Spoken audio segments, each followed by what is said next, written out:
हाँ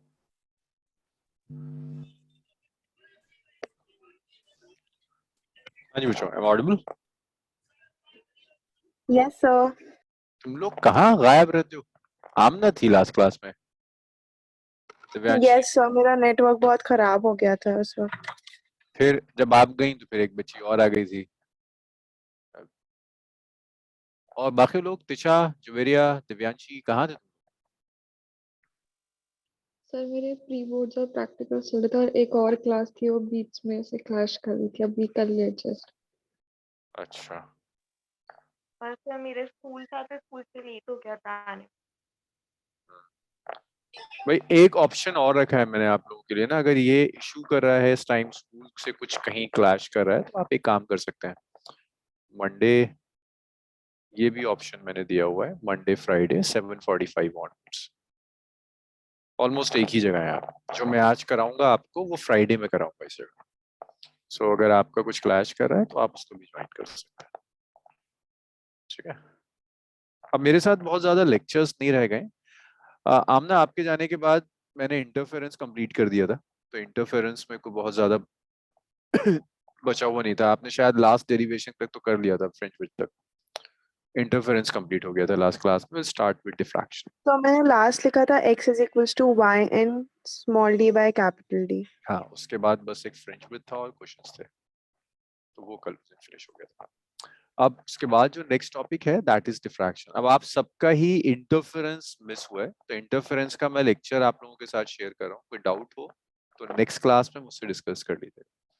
अब मेरे साथ ना गिनती के 8 लेक्चर रह गए हैं आपके। अब जो भी टॉपिक्स बचे हुए हैं, सिर्फ 8 लेक्चर चाहिए। सो पहला है डिफ्रैक्शन। तो देखिए डिफ्रैक्शन क्या है।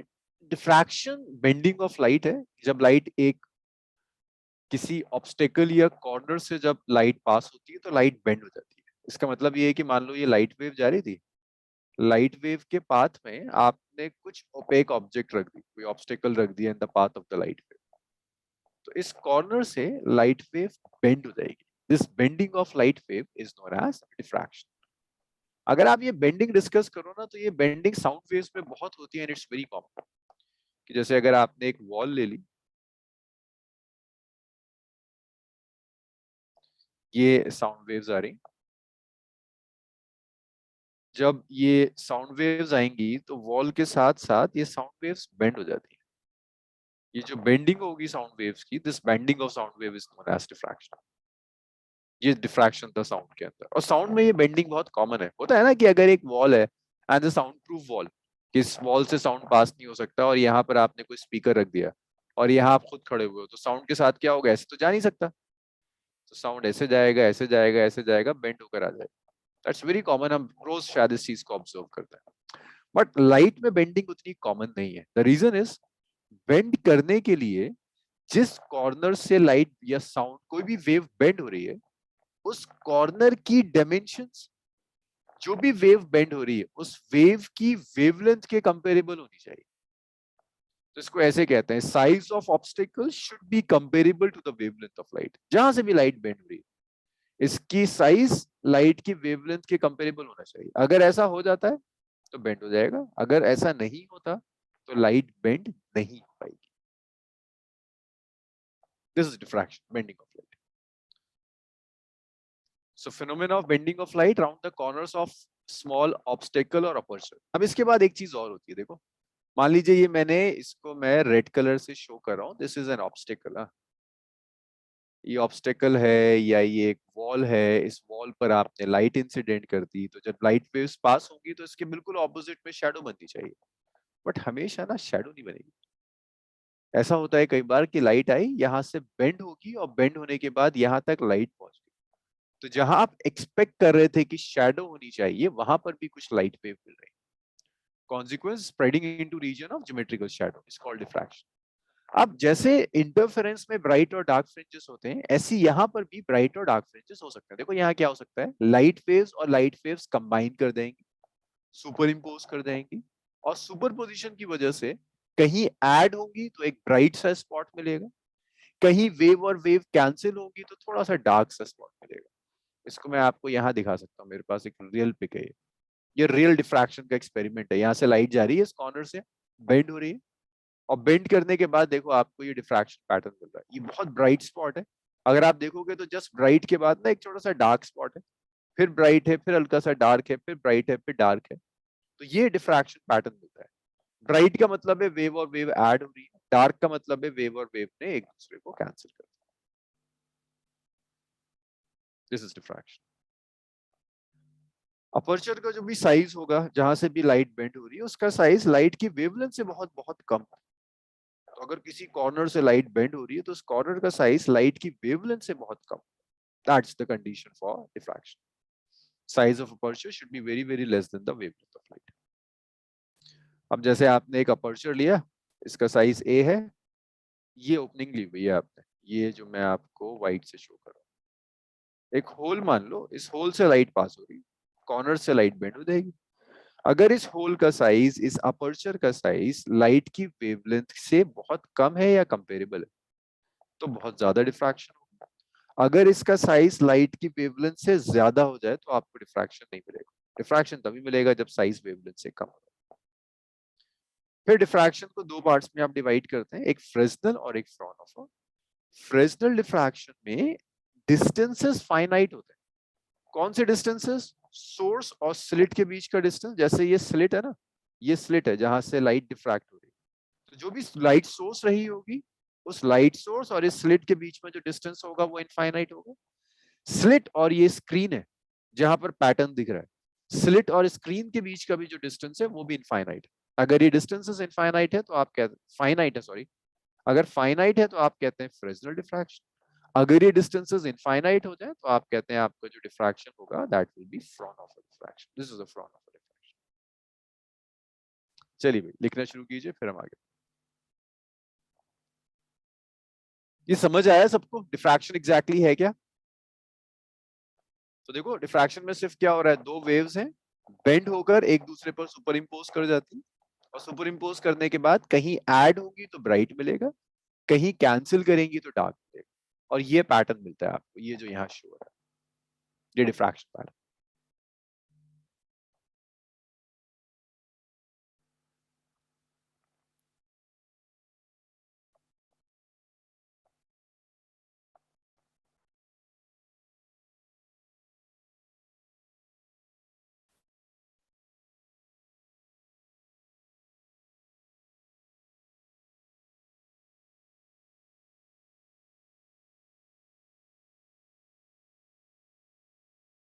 Done, sir.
सर थोड़ा सा ऊपर कर दीजिए।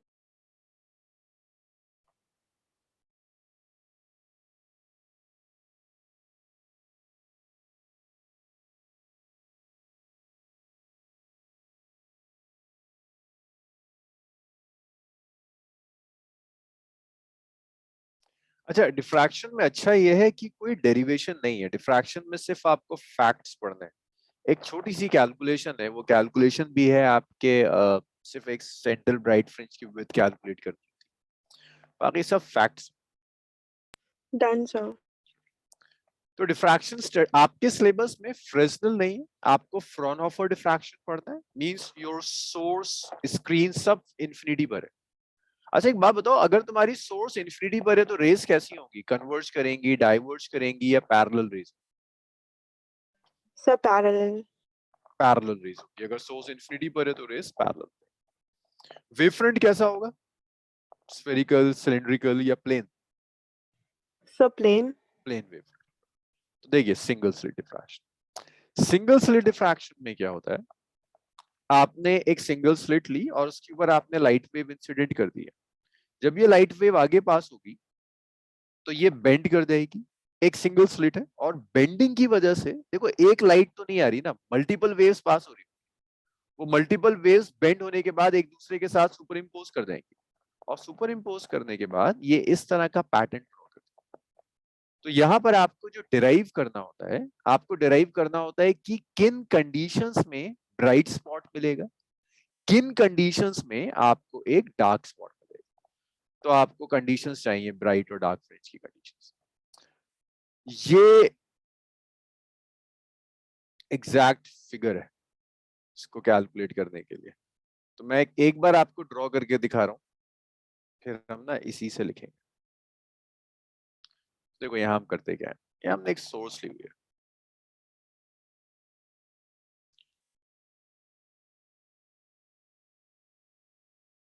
This is your light source.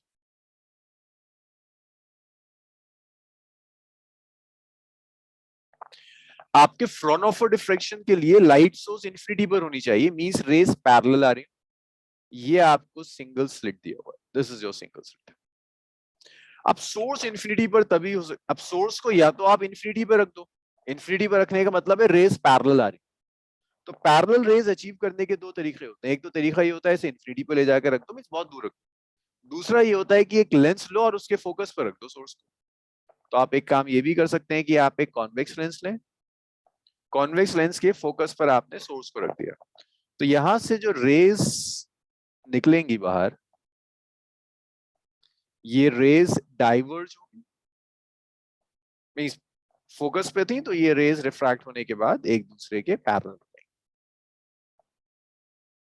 अब ये रेज आगे जाकर कई तरह से मूव करती है, देखिए हो सकता है कुछ रेज स्ट्रेट जाएं विदाउट एनी बेंडिंग, और ऐसा भी हो सकता है कि ये रेज, ऐसा भी हो सकता था कि ये रेज जितनी भी है आपकी स्ट्रेट पास हो रही है, कुछ बेंडिंग। एक ये पॉसिबिलिटी है, मींस आप कह सकते हैं बेंडिंग इज 0 डिग्री। दूसरी पॉसिबिलिटी ये है कि ये रेज किसी एंगल पर बेंड होना चाहिए, and it would be better कि आप रेज की जगह आप ये कहो कि ये वेव्स हैं, ये वेव्स बेंड हो गई किसी एंगल पर। लेट्स से ये सारी वेव्स किसी थीटा एंगल पर बेंड, और थीटा एंगल पर बेंड होने के बाद आप किसी स्क्रीन पर आपको फ्रिंज बनाने, लाइक जहां पर ये मीट करें। पैरेलल रेज कहां मीट करती हैं शिरीन, अगर पैरेलल रेज हैं तो कहां पर मीट करेंगी?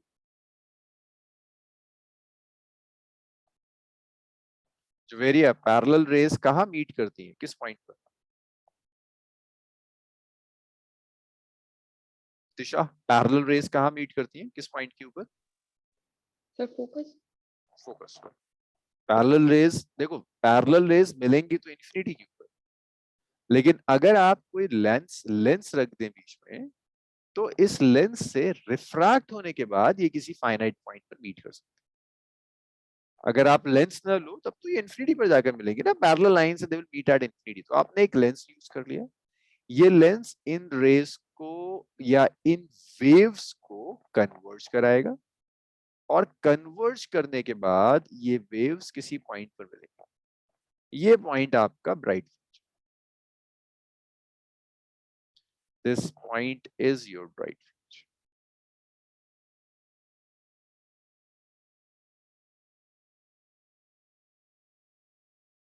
इस पॉइंट को आप कहोगे कि ये आपका ब्राइट फ्रिंज।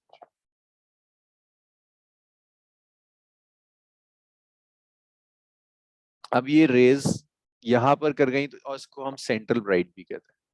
ये इसको एक नाम और दे सकते हैं जो यूजुअली डिफ्रैक्शन में दिया जाता है। सेंटर पर जब मिलेंगी इसे कहते हैं सेंट्रल मैक्स।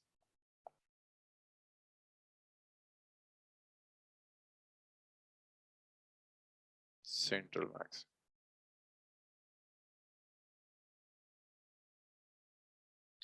बाकी जो रेज हैं ये किसी पॉइंट पर जाकर कन्वर्ज होंगी।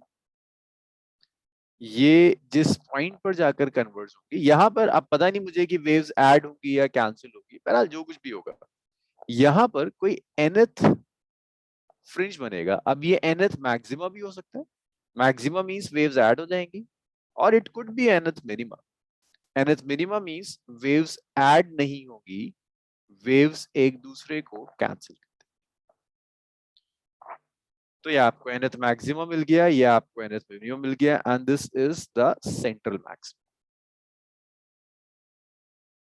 ये आपका सिंगल स्लिट डिफ्रैक्शन। अब देखो इसमें आपको कैलकुलेट क्या करना होता है।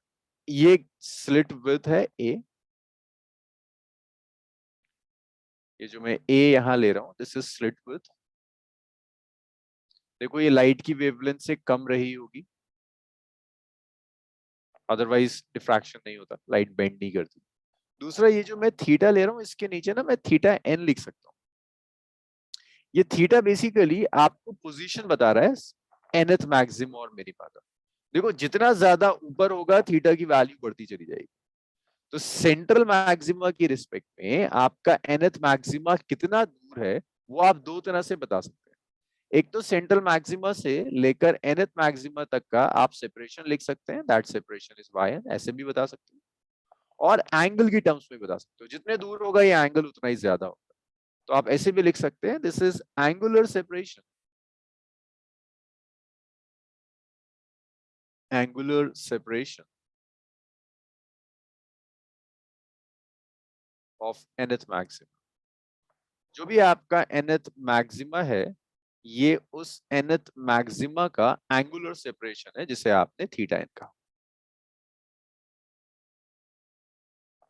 और आप ये भी कह सकते हैं कि ये वेव बेंड हुई होंगी। अच्छा, ये एंगुलर सेपरेशन हो गया। yn आप कह सकते हो this is linear separation of nth maxima. ये आपके nth मैक्सिमा का this is the linear separation, means central maxima और nth मैक्सिमा के बीच में जो लीनियर सेपरेशन है that linear separation is y। Single slit और स्क्रीन के बीच का जो सेपरेशन है इस सेपरेशन को d कहते हैं। This is the separation between slit and screen.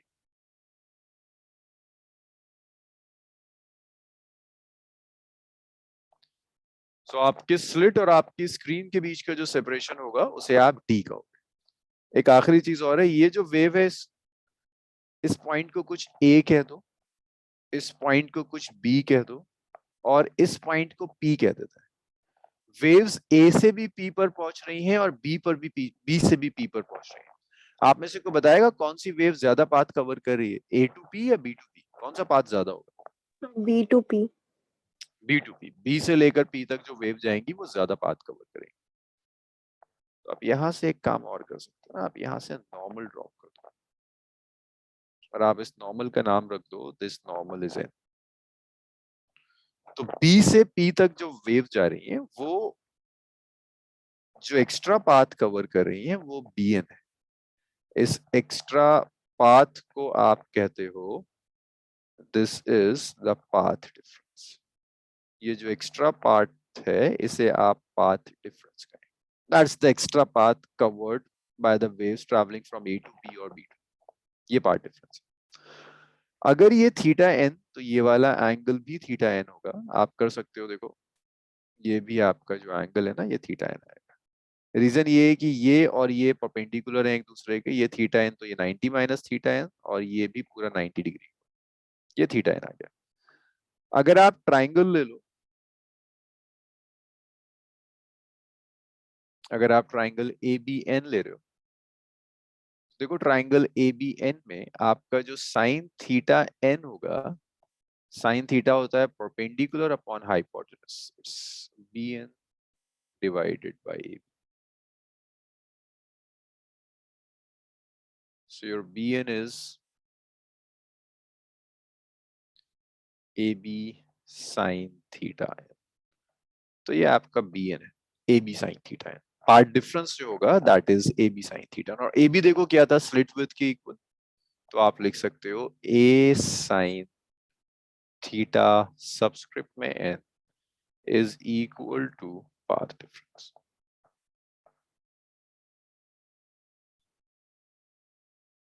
तो ये आपका पार्ट डिफरेंस है, A sin theta n is your part difference.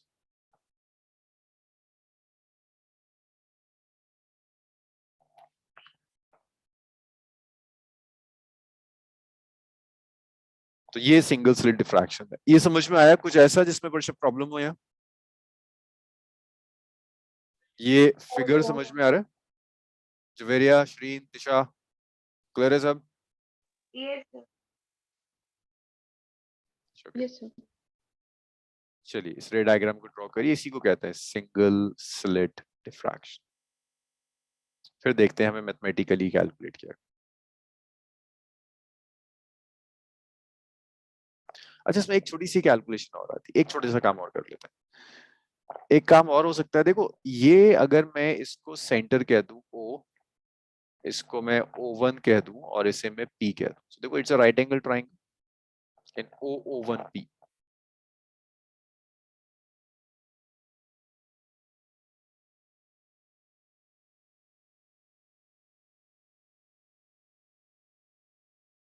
tan theta लिख सकते हैं, tan theta is perpendicular by base, so it's y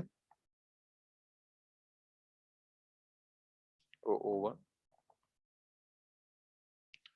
O1 कितना है, d के इक्वल है, सो आप tan थीटा को लिख सकते हैं इट्स y/d।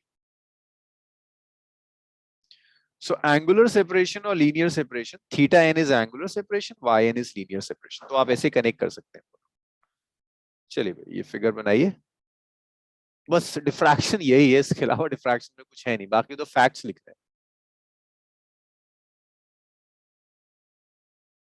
लिखिए।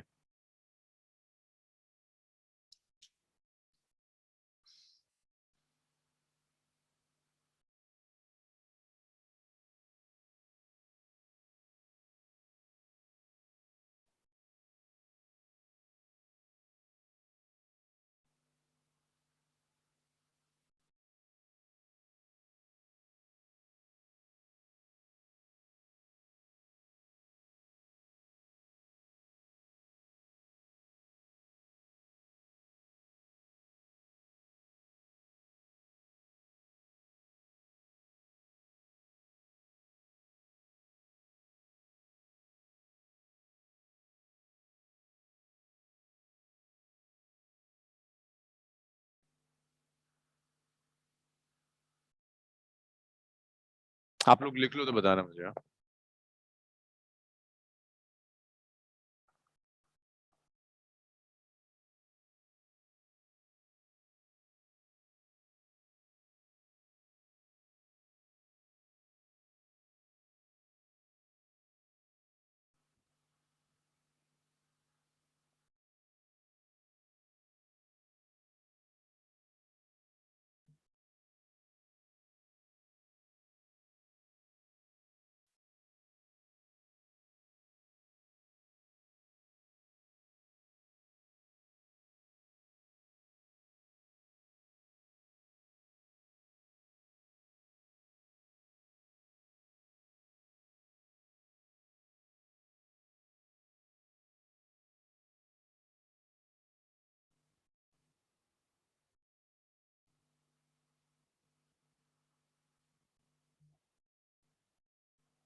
हो गया?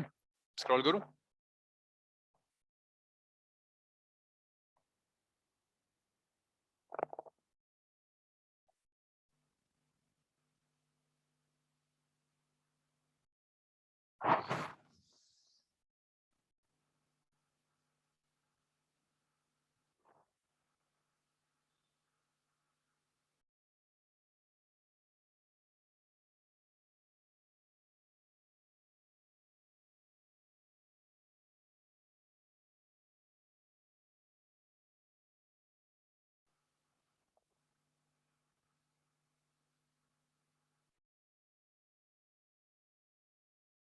मैंने ड्रॉ करा तो बताओ मुझे, मैं स्क्रॉल करता हूँ, आगे बढ़ते हैं। कब तक यहाँ लटके रहेंगे? Yes, sir.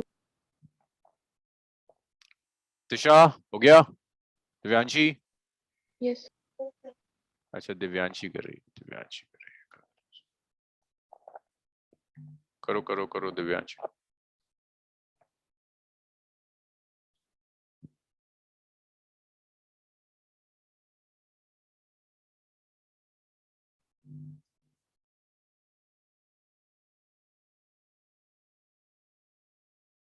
दिव्यांशी मैं वेट कर रहा हूँ, हाँ, आपका हो जाए तो मुझे बताइएगा।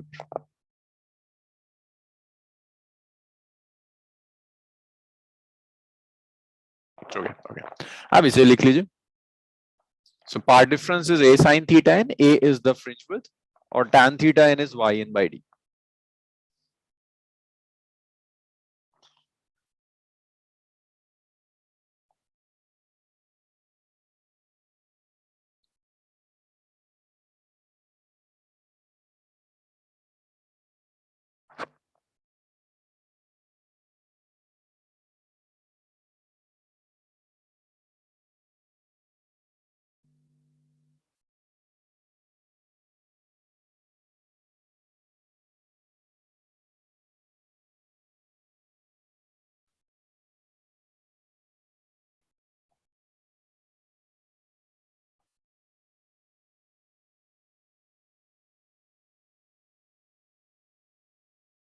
लिख लिया होगा, हाँ।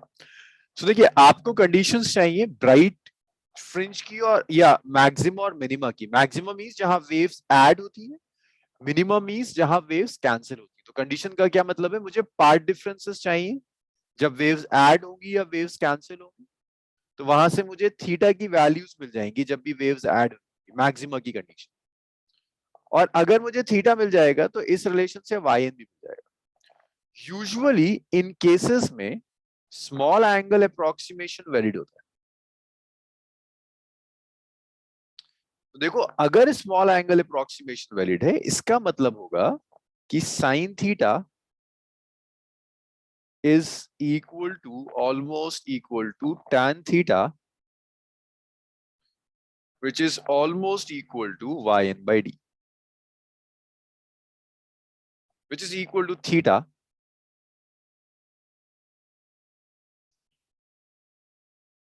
which is equal to yn by d. तो स्मॉल एंगल अप्रोक्सीमेशन में तुम लीनियर सेपरेशन को सीधा सीधा ऐसे लिख सकते हो, it's theta n multiplied by d. So that is the linear separation, which is angular separation multiplied by d. d से आप मल्टीप्लाई कर दीजिए, so that will be your linear separation. लिख लीजिए।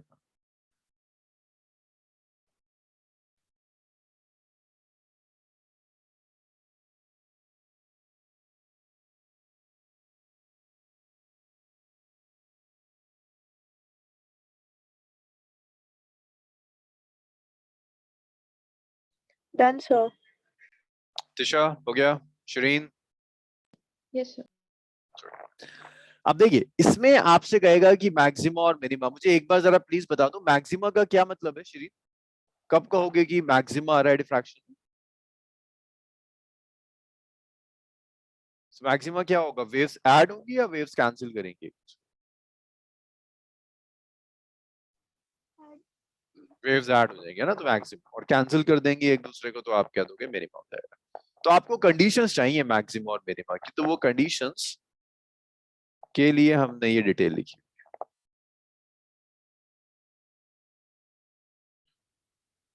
अच्छा अब कुछ 11th का डिस्कशन है वो आपको आना चाहिए ताकि हम आगे बढ़ पाए। देखिए,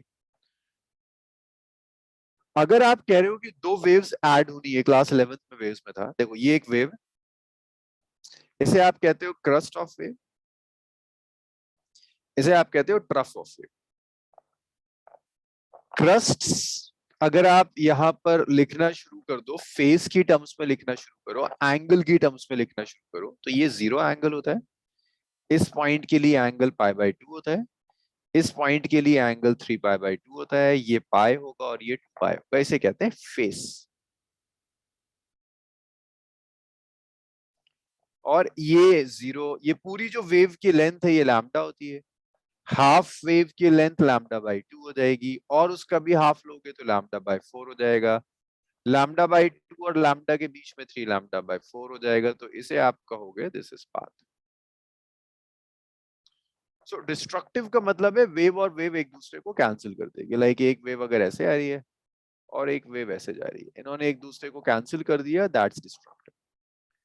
वेव और वेव ऐड हो जाए, एक वेव ऐसी थी और उसके ऊपर एक और वेव आकर सुपर इम्पोज कर गई, वेव और वेव ऐड हुए, इसे आप कहोगे दैट इज कंस्ट्रक्टिव।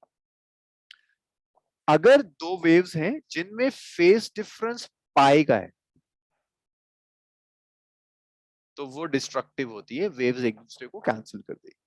अगर दो वेव्स आ रही है जिनमें पार्ट डिफरेंस λ/2 का है, मतलब डिस्ट्रक्टिव होने का मतलब है या तो फेज डिफरेंस पाई का हो या λ/2 का हो, तब भी वेव्स एक दूसरे को कैंसिल कर देंगे।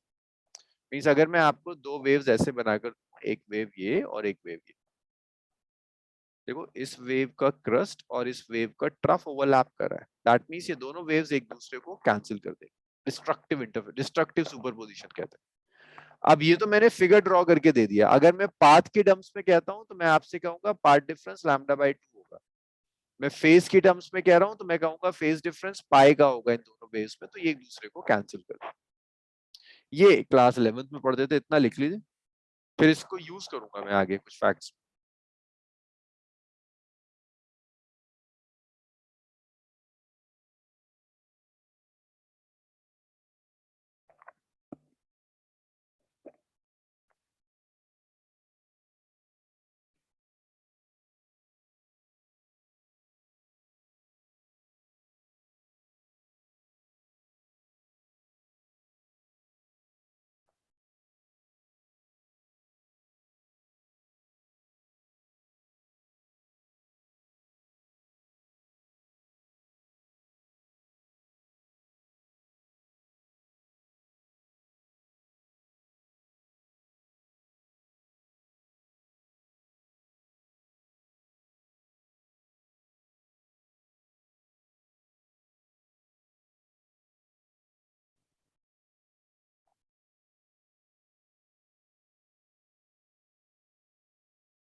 लिख लिया,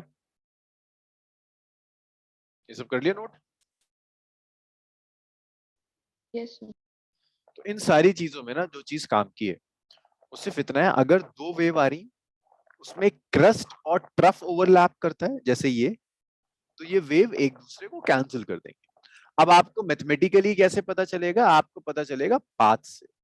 अगर दो वेव्स हैं और उनमें पाथ डिफरेंस λ/2 का है तो वो वेव्स कैंसिल कर देंगी। अगर दो वेव्स हैं और उनमें फेज डिफरेंस पाई का है तो वो कैंसिल कर देंगे। सिर्फ ये हमने डिस्कस किया। अगला देखिए, कंडीशन फॉर सेकेंडरी मिनिमा कि वेव्स कैंसिल कब करती है। तो जैसा हमने ऊपर डिस्कस किया था, अगर दो वेव्स में पार्ट डिफरेंस n लैम्डा का है, वेव्स कुछ पहुंच रही है, पार्ट डिफरेंस n लैम्डा का है, तो आप कहोगे ये सेकेंडरी मिनिमा मिलेगा, मींस वेव्स को कैंसिल करेंगी। एन आपका 1 2 3 एंड ऑल, एन की वैल्यू ऐसे चेंज होती चली जाएगी। जब आप स्मॉल एंगल अप्रोक्सीमेशन यूज करोगे तो जो साइन थीटा एन होगा that's almost equal to theta n which is n lambda by. Small angle approximation में sine theta n is theta n is n lambda by. यहां से आप निकालो sine theta n is n lambda by, अगर small angle approximation है तो N lambda bye आ जाएगा। y देखो, y हमने कहीं ऊपर लिखा था, y n और थीटा n में क्या रिलेशन था स्मॉल एंगल अप्रोक्सीमेशन में? कौन बताएगा? जुवेरिया बता देगी। जुवेरिया, y में और थीटा में क्या रिलेशन था स्मॉल एंगल अप्रोक्सीमेशन? क्या सोते रहते हो तुम लोग? दिशा, y और थीटा में क्या रिलेशन था स्मॉल एंगल अप्रोक्सीमेशन?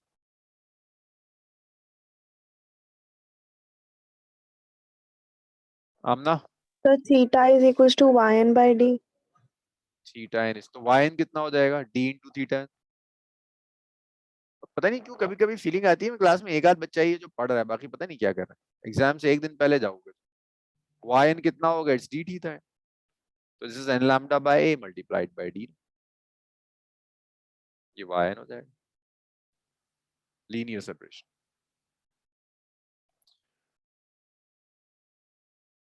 ये कंडीशंस है सेकेंडरी मिनिमा के लिए, पार्ट डिफरेंस एन लैम्डा होना चाहिए।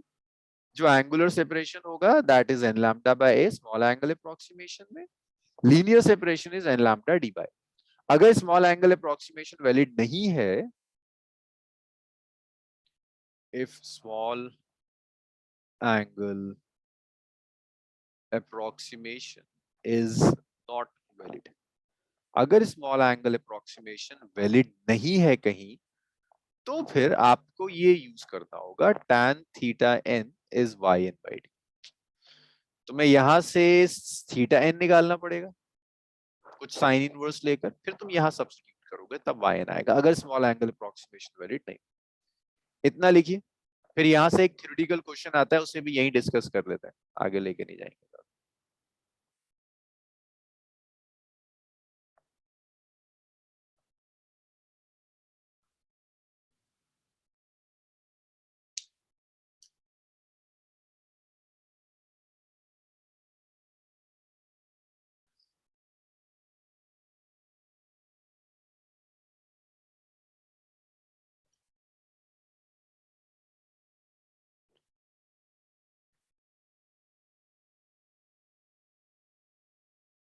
इसे लिखिए, फिर कुछ थ्योरेटिकल क्वेश्चंस आते हैं यहाँ से।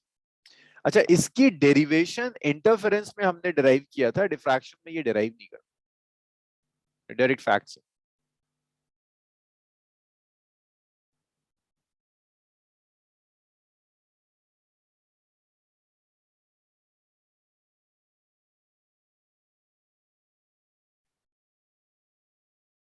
Done, sir. सबने लिख लिया?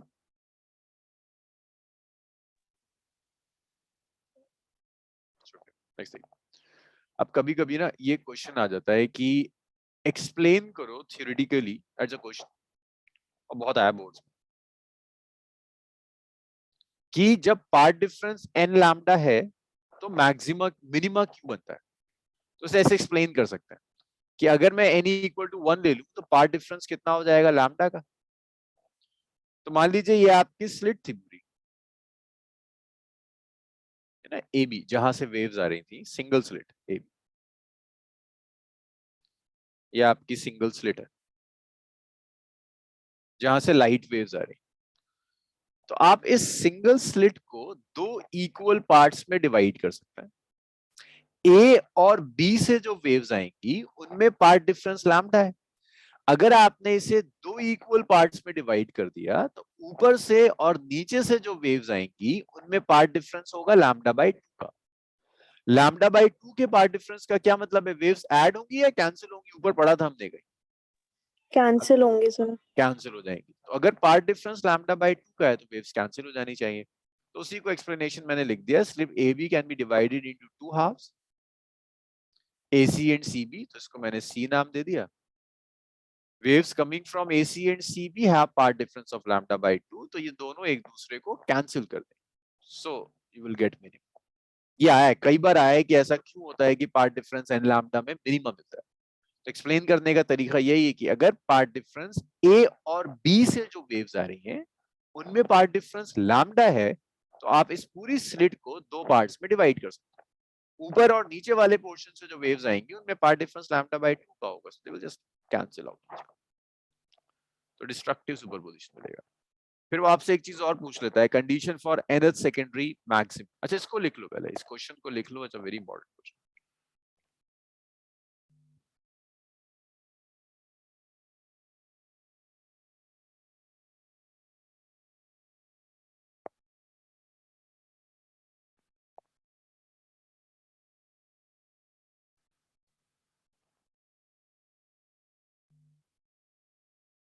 सर क्वेश्चन क्या है? क्वेश्चन ये है कि एक्सप्लेन करो कि path difference of n lambda corresponds to minimum.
हो गया? लिख लिया? सर थोड़ा सा नीचे स्लाइड कर दीजिए।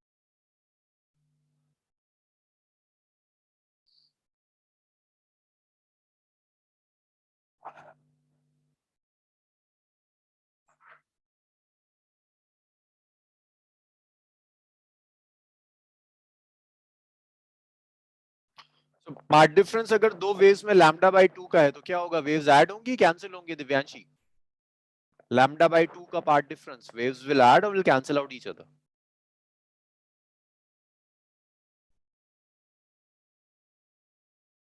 waves will cancel. Good. Next देखिए, nth सेकेंडरी मैक्सिमा की आपको कंडीशन चाहिए। तो देखो मैक्सिमा के लिए पार्ट डिफरेंस जो होगा that should be 2n plus 1 lambda by 2। अगर part difference 2n plus 1 lambda by 2 है then you will get maxima. तो अगर आप यहाँ से sin थीटा n लेना चाहते हैं या स्मॉल एंगल अप्रोक्सीमेशन निकाल के थीटा n लाना चाहते हैं, divided by a, so 2n plus 1 lambda by 2 है आ गया। n 1 से शुरू होता है, n equal to 1 means first maxima, n equal to 2 means second maxima and so on, number of maxima बढ़ते चले जाएंगे। लीनियर सेपरेशन अगर आप निकालना चाहते हैं तो linear separation is the same, small angle approximation अगर वेरिड है तो theta n into d, 2n plus 1 by 2 है लैम्डा। अब यहां भी क्वेश्चन आता है कि ओके एक्सप्लेन करो कि इस पर्टिकुलर पार्ट डिफरेंस के लिए मैक्सिमा क्यों बनता है। तो n equal to 1 रखोगे तो कितना हो जाएगा श्री, अगर इसमें n 1 रख दूं तो कितना हो जाएगा पार्ट डिफरेंस?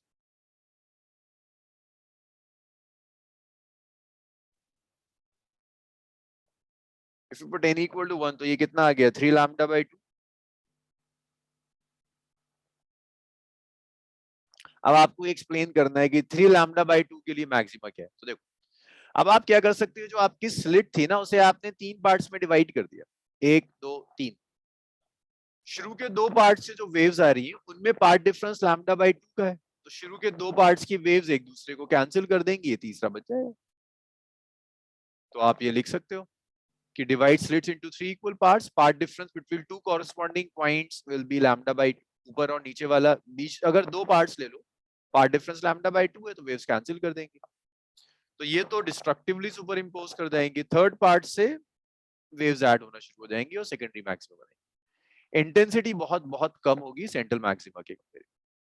इंटेंसिटी कम हो जाती है क्योंकि सारी वेव्स ऐड नहीं हो रही भाई, वेव्स 2/3 पार्ट तो कैंसिल ही हो रहा है, 1/3 तो बचा हुआ है, तो इंटेंसिटी कम हो जाती है। अगर मैं n की वैल्यू 2 ले लूं यहां पर, तो इट विल बी 5/2 लैम्डा। अब अगर मैं एक्सप्लेन करूं कि यहां मैक्सिमा क्या होगा, कितने पार्ट्स में डिवाइड करोगे हम ना, अगर इसे एक्सप्लेन करना है कि यहां मैक्सिमा बनेगा 5 लैम्डा बाई 2, कितने पार्ट्स में डिवाइड करेंगे। देखो 3 लैम्डा बाई 2 था तो मैंने स्लिट को 3 पार्ट्स में डिवाइड कर दिया, मैंने कहा ऊपर नीचे वाला कैंसिल कर देगा, एक बच जाएगा। अगर 5 लैम्डा बाई 2 है तो हमने कितने पार्ट्स में आप इसे डिवाइड करें, So 5 parts में। कितने पार्ट्स कैंसिल कर देंगे, So 4 parts cancel हो जाएंगे एक 4 दूसरे पार्ट्स से। कैंसिल हो जाएंगे, एक बच जाएगा।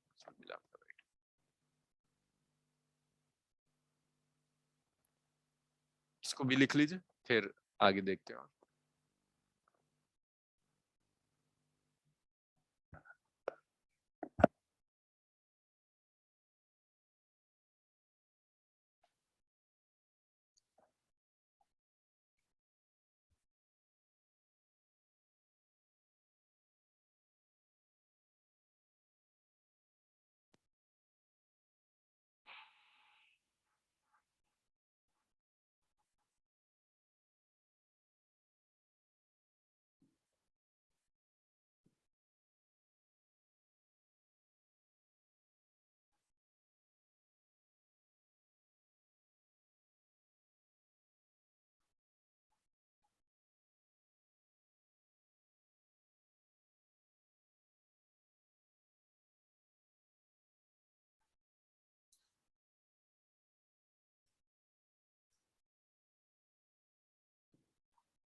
Done, sir.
हम स्क्रॉल करूँ सर? Yes, sir.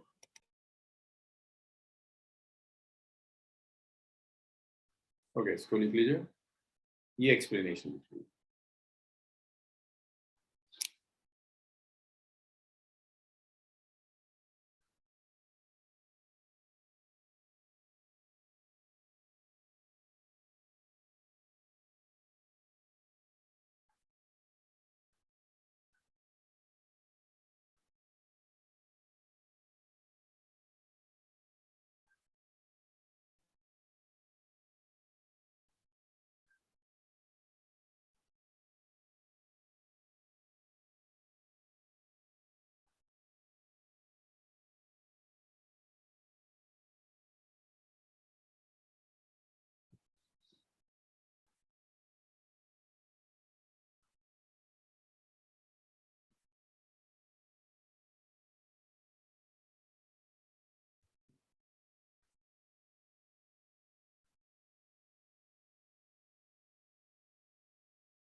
अब एक चीज और याद रखिएगा, जो इंटेंसिटी होती है वो ऑर्डर के साथ डिक्रीज होती है। अगर आप कहते हो पार्ट डिफरेंस 5 लैम्डा बाई 2 है, तो 5 पार्ट्स में डिवाइड कर रहे हो, एक पार्ट बचेगा, 4 कैंसिल हो जाएंगे।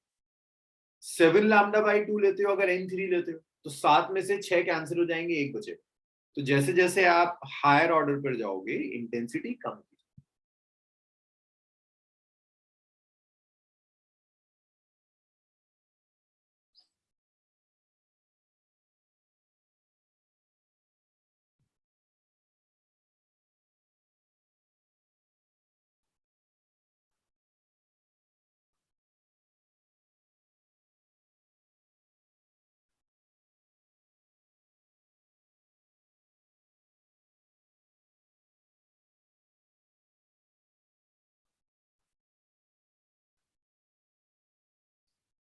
हो गया, स्क्रॉल कर दूं?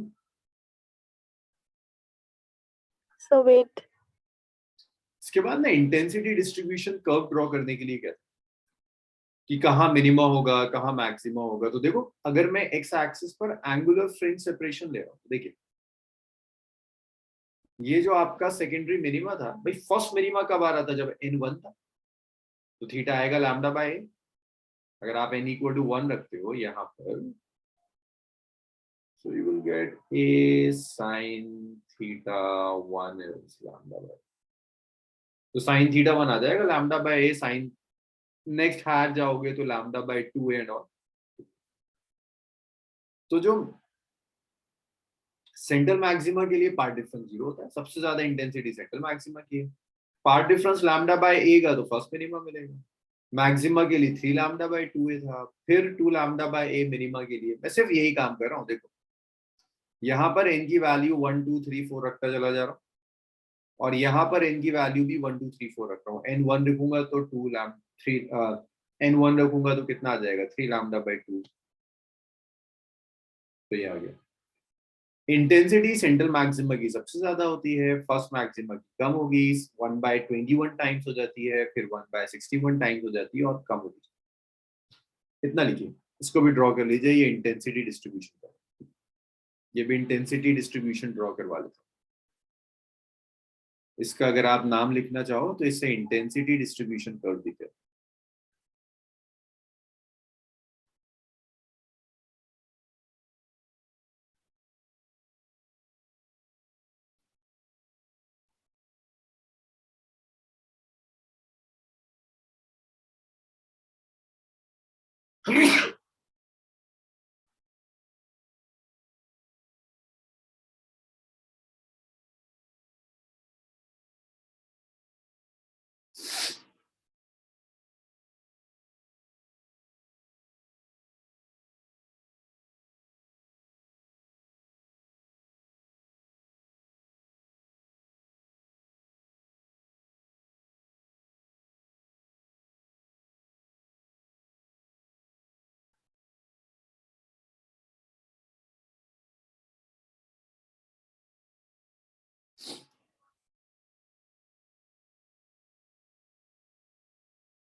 ड्रॉ कर दिया होगा। अब इसके बाद एक है जस्ट आपको विड्थ ऑफ सेंट्रल मैक्सिमा, ये लास्ट टॉपिक होता है, इसके बाद फिर न्यूमेरिकल्स पे। तो देखिए ये आपकी single slit,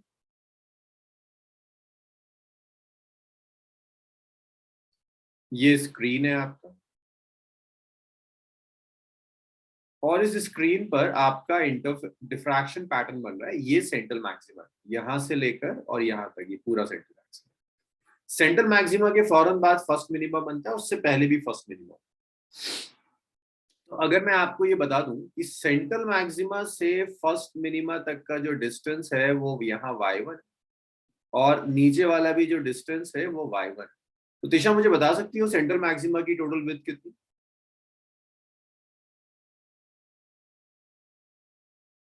y1 is separation of first minima sir उसका from double. central maximum।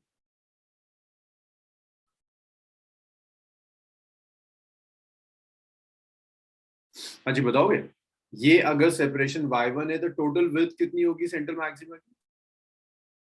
Sir इसका डबल। किसी का आंसर नहीं आया। Sir, 2y1. आमना कभी नहीं आया, आमना आवाज नहीं आ रही आपकी। श्री, हाँ कितना आमना? 2y1 sir. 2y1 डबल हो जाए। दोनों सेम डिस्टेंस पर होते हैं। तो अगर आपको विड्थ चाहिए सेंट्रल मैक्सिमा की, तो फर्स्ट मिनिमा का सेपरेशन लो और उसको डबल कर दो। तो आप दो तरह से ले सकते हैं, लीनियर सेपरेशन, लीनियर विड्थ भी ले सकते हैं सेंट्रल मैक्सिमा की, और इसे कहते हैं एंगुलर विड्थ। तो एंगुलर विड्थ के लिए आप क्या करोगे, पहला मिनिमा θ1 एंगल पे बन रहा है, पहला मिनिमा नीचे भी θ1 एंगल पे बन रहा है, तो टोटल जो एंगुलर विड्थ होगी that will be twice of θ1। θ1 कितना होता है, lambda by a, so this is 2 lambda by a।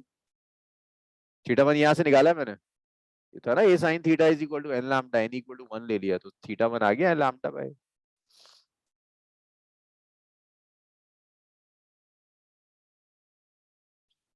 और लीनियर विड्थ चाहिए तो आप सिर्फ इस एंगुलर विड्थ को d से मल्टीप्लाई कर दीजिए, लीनियर विड्थ हो जाएगी 2 lambda bye d।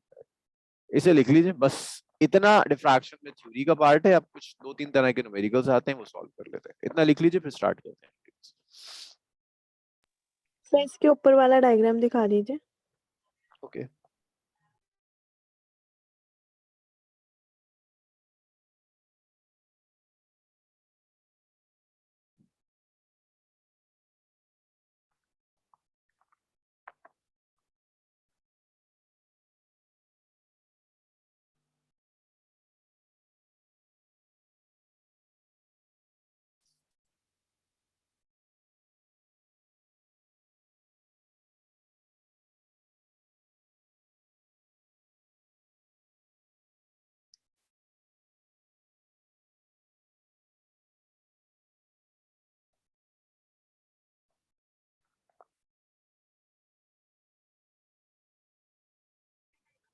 So done.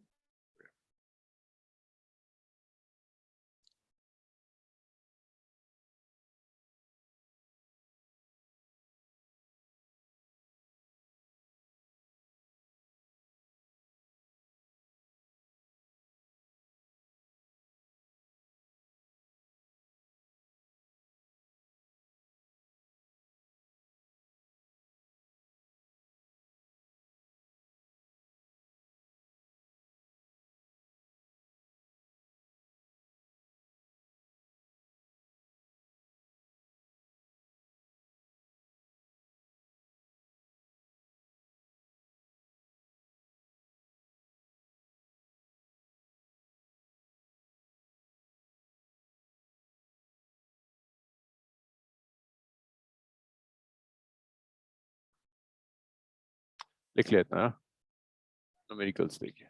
Sir नहीं लिखा।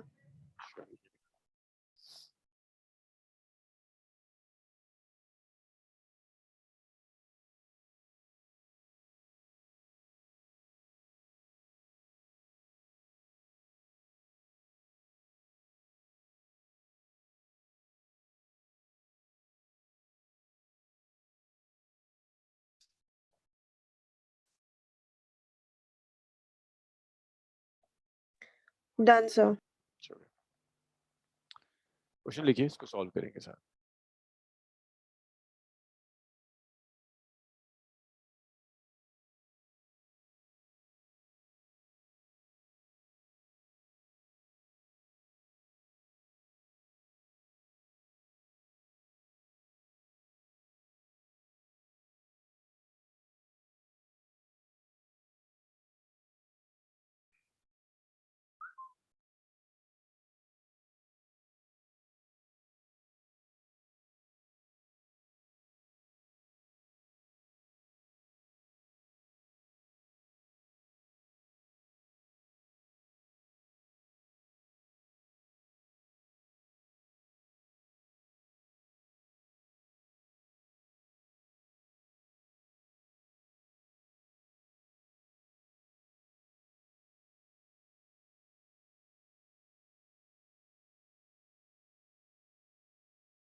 देखिए एक काम कीजिए, यहाँ पर ना मैं स्टेप्स बता रहा हूँ, जरा सा कैलकुलेट करो। एक बार मुझे साइन थीटा 1 कैलकुलेट करके बताना कितना आ रहा है।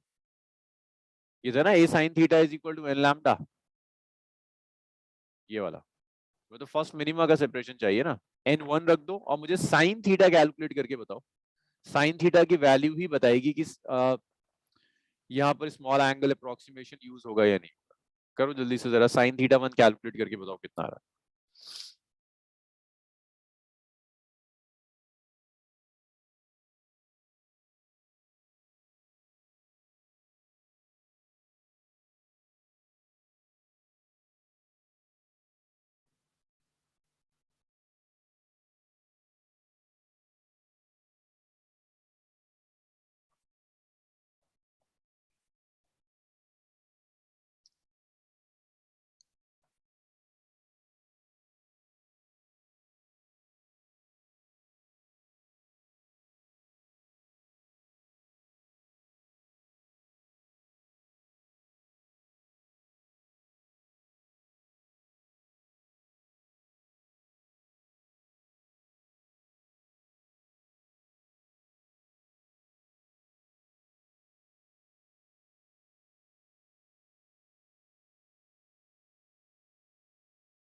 कुछ आया साइन थीटा? आमना कितना आ रहा है साइन थीटा? अरे वेवलेंथ दी है, फ्रीक्वेंसी चलो वेवलेंथ ही तो चाहिए तुम्हें, फ्रीक्वेंसी दी है, वेवलेंथ तो निकाल सकते हो। अरे भाई ये होता है सी, किसी का नहीं आ रहा ना, रुको सॉल्व।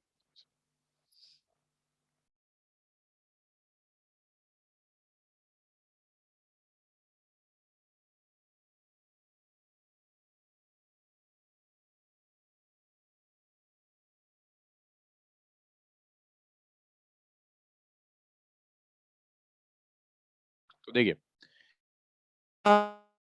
सी है, वो फ्रीक्वेंसी दी हुई है 24,000 मेगाहर्ट्ज।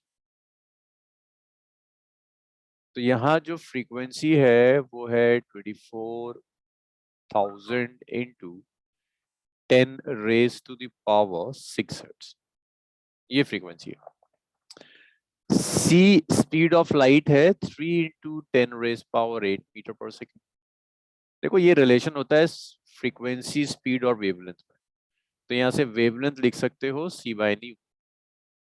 तो वेवलेंथ आ जाएगी it's C which is 3 into 10 raise power 8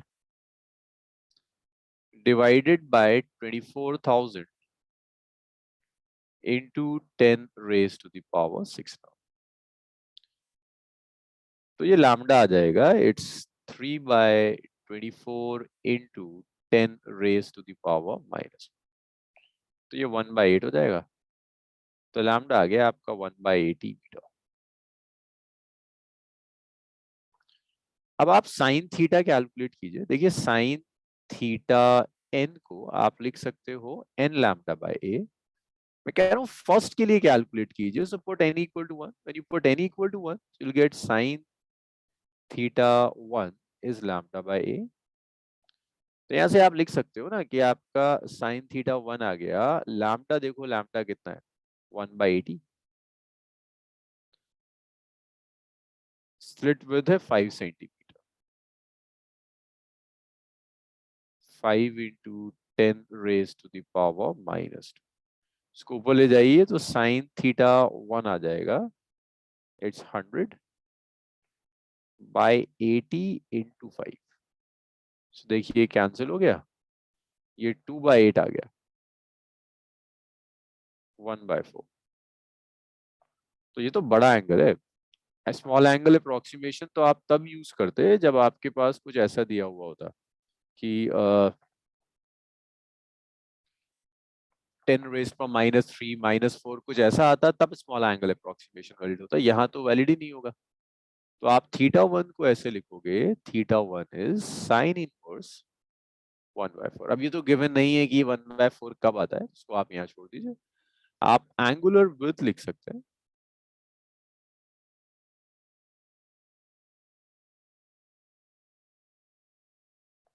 that's twice of θ1, that's twice of sine inverse 1/4।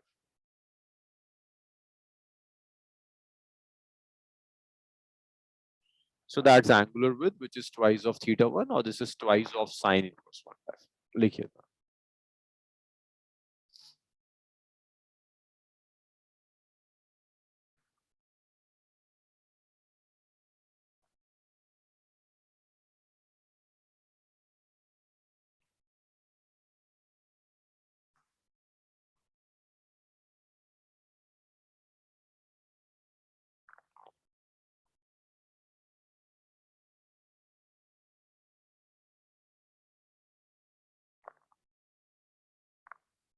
अब ये साइन इनवर्स 1/4 आ गया था, कुछ नोन एंगल होता तो हम कैलकुलेट भी कर लेते। ये समझ आया अब? Yes, sir. चलो good, करो। इसके बाद वाला नेक्स्ट आप ट्राई करो।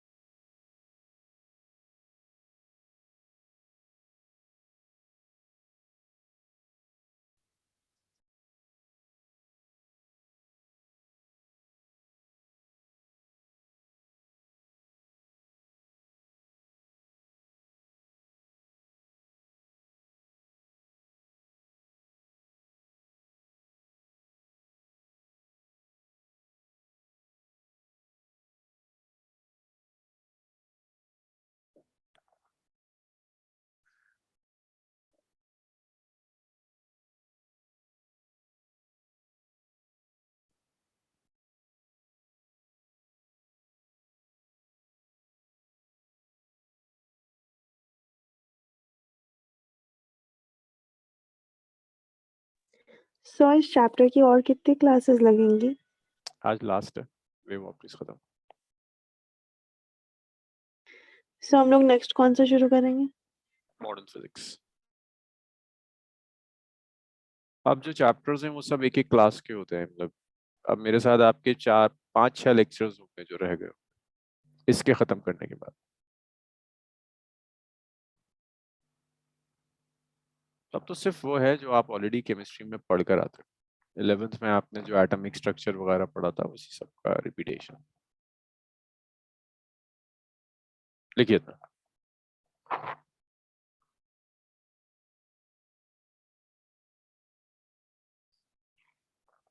अब देखो, अगर वेवलेंथ बहुत कम दे रहा है ना, नैनोमीटर में दी हुई है, तो तुम्हारा थीटा, वो साइन थीटा बहुत कम आएगा। स्मॉल एंगल अप्रोक्सीमेशन यूज कर लेना। करो एटलीस्ट, इसे सॉल्व करो, बताओ मुझे क्या आ रहा है।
हो गया, स्क्रॉल कर दूं?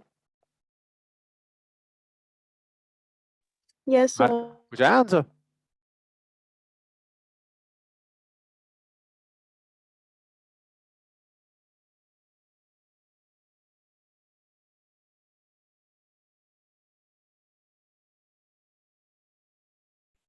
किसी का नहीं आया, देखिए। A parallel beam of light of wavelength 600 nanometer, तो जो lambda है, that lambda is 600 into 10 raised to the power minus 9 meter.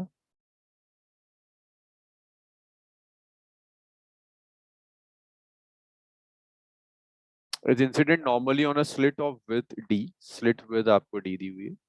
If distance between slit and screen is 0.8, capital D आपको दिया है, it's 0.8 meter. Okay, Shireen का answer आया कुछ. Okay, Shireen check करते हैं. And a distance of second order maxima from center of the screen is 15 mm. तो n equal to 2 दिया है, मैक्सिमा है.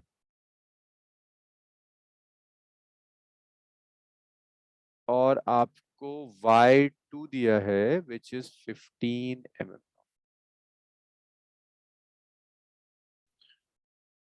वो आपसे स्लिट विड्थ कैलकुलेट करने के लिए कह रहा है. तो देखो, स्लिट विड्थ कैलकुलेट करने के लिए आप इसको ऐसे लिख सकते हो, y,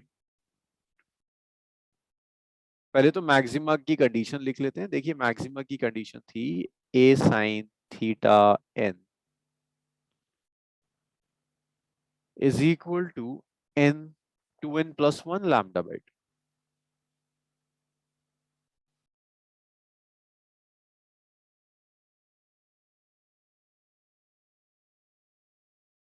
अगर आप यहाँ वैल्यू रखोगे ना और आप a sin थीटा कैलकुलेट करोगे, तो देखो a sin थीटा 2 हो जाएगा आपका. आपको खुद अंदाजा लग जाएगा कि आप स्मॉल एंगल अप्रोक्सीमेशन यूज करोगे या नहीं. 2 into 2 plus 1 into lambda. Lambda is 600 into 10 raised to the power minus 9 divided by 2. देखो, 6 to the 10 raised power minus 7 minus 5 के ऑर्डर का आ रहा है. Extremely small angle approximation use कर लो. तो आप sin थीटा 2 को अप्रोक्सीमेटली थीटा 2 लिख दीजिए. तो जब आप ये सब्स्टिट्यूशन यहाँ यूज करेंगे, ये होगा a थीटा 2 is, देखिए, 2 into 2 plus 1, so it's 5 by 2 into 6 into, या इसको यहाँ कैंसिल कर दें तो देखो 300 हो जाएगा. तो ये आ गया आपका, इट्स 3 और ये 5 है 15 into 10 raised to the power minus 7. So यहाँ से आप थीटा 2 लिख सकते हो. Theta 2 will be 15 into 10 raised to the power minus 7 divided by n. अब अगर स्मॉल एंगल अप्रोक्सीमेशन वैलिड है, तो आप y लिख सकते हो. y2 होगा थीटा 2 मल्टीप्लाइड बाय d. तो थीटा 2 कितना है? It's 15 by a into 10 raised to the power minus 7 multiplied by d. d कितना है? 0.8.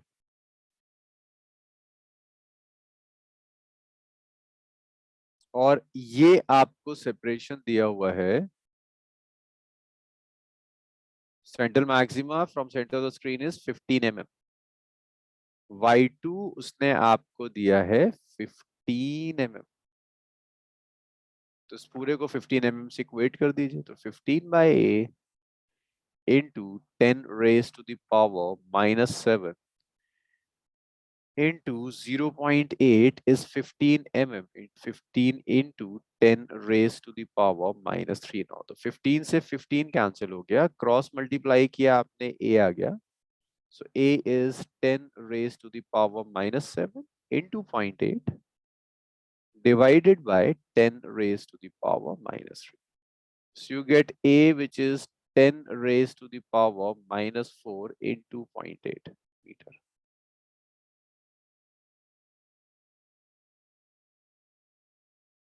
लिख लीजिए.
सर स्क्रॉल कर दीजिए।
So this completes your diffraction. एक क्वेश्चन और रह गया डिफ्रैक्शन का, नेक्स्ट क्लास में करेंगे और नेक्स्ट क्लास से हम मॉडर्न फिजिक्स स्टार्ट करते हैं। चलिए आज इसे यहीं छोड़ते हैं, नेक्स्ट क्लास में